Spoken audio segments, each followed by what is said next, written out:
तो जाएगी नहीं वो।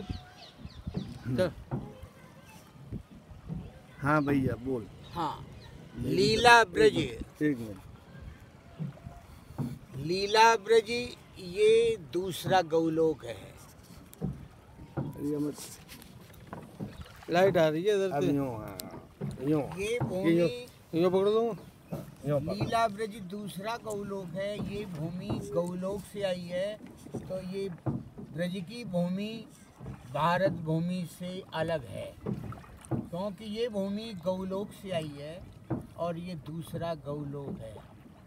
और मथुरापुरी जो है वो चतुर्युगी है और अनाद है। अहो मधुपुरी धन्यो वैकुंठे अग्रे रची।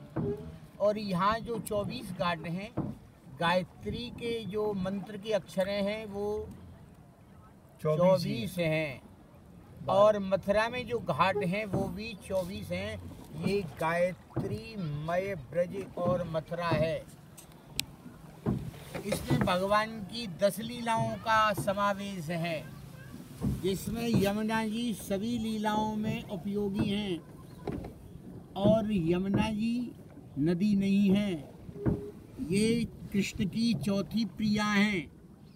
इनको समुद्र पत्नी नहीं कहा जाएगा, क्योंकि ये समुद्र में जाकर के विलीन नहीं होती हैं। नारायण हृदयाम्बुवि, नारायण के हृदय में से निकल के आप सूर्यमंडल में पधारी हैं। सूर्यमंडल से कलिंद के ऊपर में आई हैं और फिर ब्रज पे कृपा करी है। तो ब्रज की जो रास की अधिपति हैं वो रास रासेश्वरी श्री राधिका जी और श्री यमुना जी हैं। ये निर्गुण यूथ की अधिपति हैं। तो यमुना जी को अविरल और शुद्धिकरण करने के लिए हम योगी सरकार से ये निवेदन करते हैं कि वो सक्षम हैं, और हिंदू पार्टी हैं तो वो जरूर कुछ कराएंगे, ऐसा हम विश्वास रखते हैं। इसी मुद्दे को लेकर के, इसी विश्वास और भरोसे के साथ हमने सारे प्रोविजन जो भी हमारी समझ में, सरकार तभी काम करती है जब सरकार को कोई एक सुनिश्चित बात रखे, जो सरकार और उसके प्रशासन दोनों के गले उतरे। मूर्ति लगने से, मथुरा ब्रज 84 को तीर्थ स्थल घोषित होने से हरियाणा, राजस्थान और यूपी तीनों का गौरव बढ़ेगा। Brij heritage planning board UP, Haryana, Rajasthan सन 2015-16 में बनाए, मुझे पूर्ण जानकारी है। मैंने उनका आभार व्यक्त किया था, और उसे पूर्ण रूपेण एक्टिव होना चाहिए। हम हरियाणा सरकार और राजस्थान सरकार से ये मांग रखते हैं, लेटर लिखे हैं, सूचनाएं दी हैं, लेकिन उन्होंने जिस तरीके से योगी जी ने गंभीरता से विषय को समझा और आगे आकर के तीर्थ स्थलों को घोषित करा। मथुरा आज भी मैं तीनों सरकारों से कि मथुरा ब्रज 84 को तीर्थ स्थल घोषित होना चाहिए, जिसमें कौन सा क्षेत्र नहीं, इस विषय बिंदु से आपको अपने को उठ कर के सोचना पड़ेगा, ताकि हरियाणा, राजस्थान और यूपी में पड़ने वाले इस ब्रज को तीर्थ स्थल का दर्जा मिलने से यहाँ के आम ब्रज 84 कोस के यात्रियों का पुण्य और इन तीर्थों का पुनः संरक्षण मिल जाएगा। वरना ये आज अपने अतीत और अस्तित्व और वर्तमान में जब इनको देखने को जब हम निकलते हैं, तो हमें आने वाले श्रद्धालुओं को जब यात्रा कराते हैं तो बहुत ही पीड़ा उनको भी होती है और वो पान नहीं कर पाते। हम ये चाहते हैं वैष्णव हो या यात्री, उसका पथ, उसका पड़ाव सुनिश्चित हो। जो गरीब है उसके खान पान की व्यवस्था हो, जो रईस है उसे किसी चीज़ की ज़रूरत क्या। लेकिन 140 करोड़ रहने जो देश में नागरिक है वो सभी करोड़ोंपति नहीं है।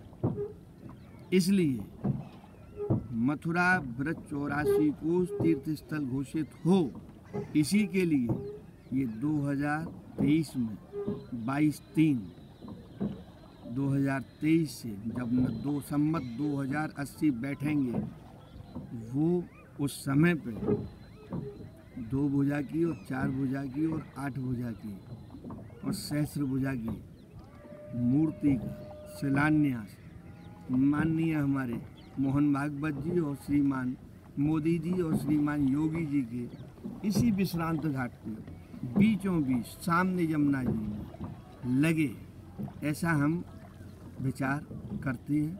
अयोध्या बनना है, काशी सज गई, या फिर मोदी जी यहाँ से आकर के चुनाव लड़ें तो जैसे काशी बनी ऐसे हमारी मथुरा बन सकती है। हम राजनीति नहीं समाधान चाहते हैं। हम आज भी कह रहे हैं नाम नहीं काम चाहते हैं। मथुरा ब्रज 84 को तीर्थ स्थल घोषित हो। राजस्थान और हरियाणा की सरकार को इसे तत्काल प्रभाव से भारत जोड़ने जा रहे हैं राहुल जी। कभी उन्होंने राजस्थान के किसी तीर्थ को तीर्थ स्थल घोषित करने की कोशिश नहीं कराई। अभी भी मौका है, सरकार है उनकी। वरना ये फर्क आता है कि 5 साल में अयोध्या और काशी कितनी बदली और 50 साल में कांग्रेस के में ये तीर्थों का हाल क्या है। फिर राजनीति का मुद्दा नहीं है, समाधान का मुद्दा है। हम ब्रजवासी 84 कोस के यात्री जो रहने वाले हैं सभी इसके आयोजक हैं, बाकी का मूर्ति पर ध्यान देने के लिए 56 दलीय कमल और गिरधर भाई ब्रज 56 दल कमल है, ब्रज 84 कोस है, कमलाकार अनूप। ब्रज में जो जो वस्तु हैं वो सब भगवत रूप और 84 निकुंज यहाँ प्रस्तुत हैं, जो कि मथुरा विश्राम घाट से शुरू होती हैं और मधुवन, तालवन, कुमुदवन, शांतन कुंड, भोलावन, राधा कृष्ण कुंड, मानसी गंगा होती हुई ये पूरी ब्रज में 84 निकुंज फैली हुई हैं। वो सभी का संरक्षण हो और उनको बेहतरीन तरीके से सजाया जाए। जैसा कि भागवत और गीताओं में हमें उनके उपदेश मिलते हैं कि ब्रज ऐसा था। हाँ। और हमें पूर्ण विश्वास है मोदी जी, योगी जी ये बना देंगे, लेकिन राजस्थान हरियाणा सरकार को भी तो सोचना चाहिए। यूपी के आने वाले ब्रज के लिए योगी जी कितने चक्कर लगाते हैं कि राजनीति हो जाएगी, नहीं दे रहे हैं। अब हमें उन्हें बुला करके ऐसे मेरे भाई बंधुओं से मुझे ब्रज की हद को सुनिश्चित करना है। हर तीर्थ कहाँ है उसे खोज के निकलवाना है और वहाँ पर वो वैसा तीर्थ बने। 56 दल का कमल, 56 ही दल क्यों है? 56 भोग भगवान ने पाए हैं, 57 क्यों नहीं? लेकिन 36 व्यंजन खाए हैं, वो टॉपिक नहीं है। विषय यही है कि श्री यमुना जी की अविरलता, निर्मलता और उसकी सुनिश्चितता कलिंदगिर पर्वत से और इलाहाबाद तक सुनिश्चित होनी चाहिए, नहीं? और ये ब्रज 84 कोस जो 25 घाट ये हैं और 25 और 12 इधर और 12 उधर, उसकी बनावट भी इस तरीके हो, इतनी जगह भी है कि यहाँ 10,000 गाड़ियों की पार्किंग भी हो सकती है। सामने से वहाँ से हाईवे की कनेक्टिविटी मिल सकती है। इन्हीं शब्दों के साथ मैं आज इस वीडियो को इसलिए बना रहा हूँ कि 2023 श्री कालिंद्री जी का यमुना पॉल्यूशन स्पिरिचुअल सॉल्यूशन हमने गुरु जी से सुना, तो उन्होंने यही कहा था यमुना पॉल्यूशन के सॉल्यूशन के लिए धार्मिक भी विषय हैं, उसके लिए एक महायज्ञ का आयोजन किए जा रहे हैं। और 2023 में सम्मत के दिन से 22/3/2023 से 10/4/2023 तक 21 दिन और 21 नाइट चतुर संप्रदाय श्री आदि शंकराचार्यों की पीढ़ों को, आचार्यों को, और कोशिश हुई, हमारी अभी विशाल बाबा से मुलाकात नहीं हुई है, राकेश बाबा से मुलाकात नहीं हुई है, अगर कोशिश हुई तो सातों निधि ब्रज में 350 साल के बाद पधारेंगे। और अभी वक्त बहुत कुछ है, सरकारें काम कर सकती हैं ब्रज के हित में, जैसे आज यूपी गवर्नमेंट और सेंट्रल से मोदी जी काम कर रहे हैं, यूपी और हरियाणा भी हमारी इस पीड़ा को समझे।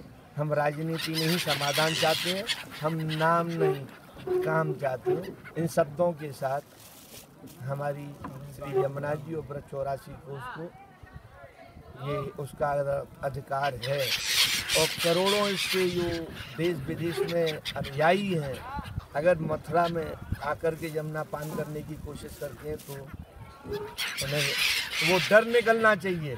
यमुना अमृत भरी है। जय यमुना मैया की।